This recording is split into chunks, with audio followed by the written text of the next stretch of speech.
రక్షాబంధనం కట్టిన చెల్లికి ఒక అన్న చేసే ప్రమాణం ఎలా ఉండాలో తెలుసుకోవాలనుకుంటున్నారా? అయితే ఇప్పుడు రాబోయే వీడియో చూడండి, మీకే అర్థమవుతుంది.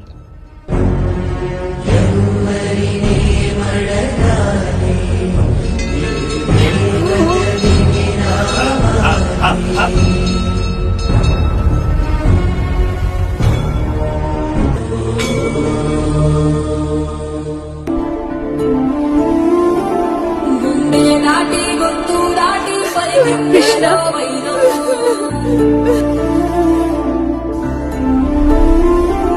మూడు వారిన మనసులోనే పరికిందేదో ప్రాణం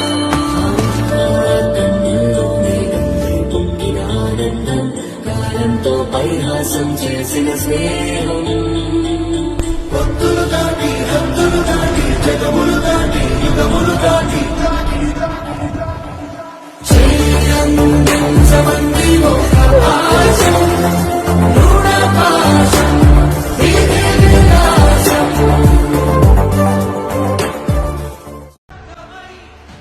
ఇది కదా ఓ కన్న నెరవేర్చిన బాధ్యత, చెల్లెలి ఆవేదన తీర్చుకోవాల్సిన రుణం. ఇదే నిజమైన నిదర్శనం రక్షాబంధనానికి. అందరికీ రక్షాబంధన శుభాకాంక్షలు.